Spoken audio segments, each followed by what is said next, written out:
Hey guys, Ambience here. Today I'm going to be showing you how to beat Night 1 on Five Nights at Freddy's 2. We're going to get into it in just a little bit, but first I wanted to give some updates about the channel and what I've been working on. As you may have noticed, I haven't been doing a lot of guides recently.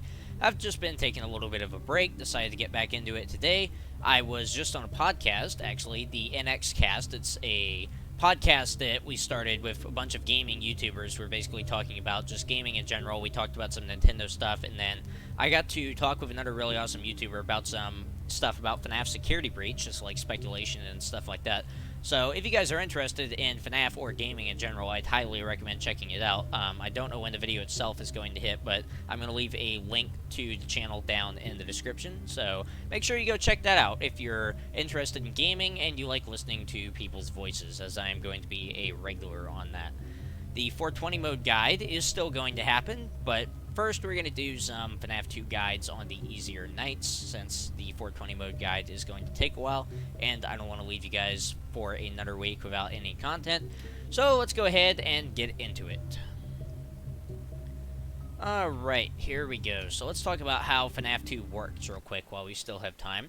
So the AI levels actually work pretty similarly to the first game. Every 5 seconds, the animatronics will have a movement opportunity if their AI levels are above 0. The animatronics AI does not increase at certain hours every single night. It is actually preset what they are at certain times on every night. So at 12 a.m., all animatronics AI is set to 0, including the puppets, so we don't have anything to worry about here. So, let's talk about some of the basic game mechanics. I'm sure if you guys know anything about FNAF 2, you know that the most important camera in the game is going to be Cam 11, the prize corner, as this is where the music box is. So you simply hold this down to wind up the music box, and that stops the puppet from getting you. You can press and hold Control in order to view the hallway.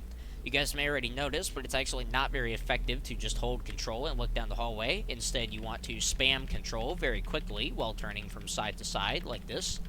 This works way better. It keeps Foxy out of the hallway for as long as possible, and you lose a lot less battery life, so it is very efficient. So, then there's the vent lights, of course. You can't really do anything else while you are looking in the vent light, so you are going to want to check them very briefly. That's as brief as I can check them, basically. So yeah, just pay attention. You'll be able to tell when an animatronic is in there. You'll see their face. It's very distinctive. You don't need to look very hard. So when you see that, of course, then you want to plop on the Freddy fazbear mask, and you're just going to want to wait them out. So in this guide, and all guides that follow it, I'm going to separate the animatronics into 3 different categories. I'm going to talk about office animatronics, which are Freddy, Bonnie, Chica, Toy Freddy, and Golden Freddy. I'm going to talk about vent animatronics, which are Toy Bonnie, Toy Chica, Balloon Boy, and Mangle. And I'm going to talk about special animatronics, which are Foxy and the Puppet, who behave very uniquely. There's no other animatronic in the game who behaves quite like them. So it is now 1 a.m. It's been 1 a.m. for a while. So Toy Bonnie and Toy Chica's AI level have both gone up to 2. So let's check the stage. And they are all still here. That's actually pretty lucky. They're usually gone by now. So just check the show stage, basically, occasionally. You don't have any power in this game, of course, like the first one, so you can pretty much use it on just whatever you want. The flashlight battery is the only resource management that you have to worry about, and that's not too stressful. So, yeah, just keep an eye on the animatronics every now and then, looking at the show stage. They are all still here. It is now 2 a.m. Once it hits 2 a.m., that's when the music box starts to wind down. So if you're listening to the phone call, it's around the same time that phone guy mentions it. So as soon as the clock hits 2 a.m., you want to be paying attention. When it hits 2 a.m., that's when you have to start consistently winding the music box. You have to pay attention to that. You don't want to die to the puppet on night 1, trust me. It's kind of scary and kind of embarrassing. So, yeah. Just keep the camera on Cam 11 for the most part. I'm going to check over here. Alright, Toy Bonnie is gone, so see if we can find him real quick since the music box is winding down really slow. There he is. He is in Party Room 3, so he's not going to be near me for a while. I'm just going to wait here. Just chill for a while, wind the music box. So, I also want to talk about how the AI of the vent animatronics in particular actually works. It is actually fairly random. That's where a lot of the randomness of this game comes in, is, oh, well, you know, like sometimes the vent animatronics will just stay there forever, which if you're on 1020, that can mean death. That can very, very easily mean death. So that is something obviously that you do have to be aware of. It is fairly random. It's easy to tell on earlier nights. Basically, like as soon as you hear banging in the vents, just take the mask off and then check the vent light. But on something like 1020, where you have very little room for error, then it is going to be really stressful. I just wait usually and go with my gut on when I think they've left, when I think it's been enough time. But sometimes you will be wrong on that. But on the early nights, you can usually tell. It's not a big deal. So this is going to be our strategy for night 1 from now on, as soon as it hits, you know, like 1, 2, 3 a.m. We're just going to pull up the camera, wind the music box for a few seconds. We're going to check the vent lights, check the hallway. I would recommend every time that you lower the camera, I would recommend putting on the mask. So here's how you're going to do it. When that starts playing, that means the animatronics are getting pretty close. So I actually don't know. I think they're in the... No, they're not in the vents. So that just means they're getting closer in general. I guess usually when it plays on 1020, which is the mode I've played the most, and it means the animatronics in the hallway, but it can really just mean that you're starting to be in danger, like they're starting to get closer. So I would recommend, even though it's not really necessary for night 1, what I would recommend is putting on the Freddy Fazbear mask every time you lower the monitor. If Toy Freddy is in the hallway, you should probably do this, like even if you don't want to.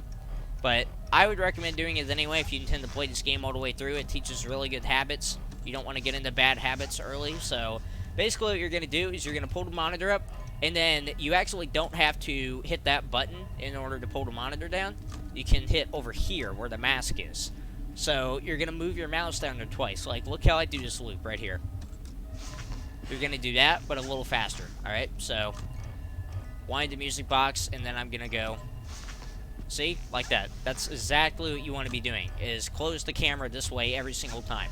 It teaches really good habits. And don't worry about taking the mask off immediately, by the way. Anything that's in the room will not be able to kill you as soon as you put the mask on, if you did it in time. The game will actually stop you from taking the mask off if there is something in the office. Keep in mind, this does not apply to vent animatronics. But, yeah, that's helpful to know, is you can't really accidentally get killed by an office animatronic by taking the mask off too early. The game's nice like that. That's, like, the only time that it's nice. It's absolutely terrible to you every single time after. Oh, there's Toy Bonnie. So as soon as you see him in the vents, you're just going to put the mask on and wait. There he is. A little bit creepy, but, yeah. Once he's gone, you're going to take the mask off.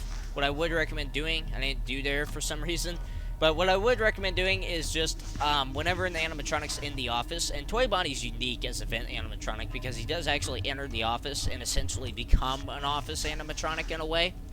So, whenever an animatronic or an office animatronic or Toy Bonnie appears in your office, then what you're going to want to do, I'd recommend, is just have your mouse over the Freddy Fazbear mask button so that you can take it off immediately. And if you are going to do a certain strategy for 1020, this can teach a bad habit, but I wouldn't worry about it much right now. It's going to be very efficient for the main game, so I would recommend just doing that right away. And we should be hitting 6 a.m. pretty much any moment here, so yeah, hopefully this explains some of the fundamentals of the game to you guys and allowed you to get past night 1. There we go, it is now 6 a.m. I am going to be making more guides on this game in the future, and night 2 is going to be a lot more stressful, probably a little more in-depth. That's when Foxy activates, of course, so we've got a bunch of new mechanics to explain next time. So with that being said, thank you guys for watching this guide. I hope it helped you, and I will see you in the next one.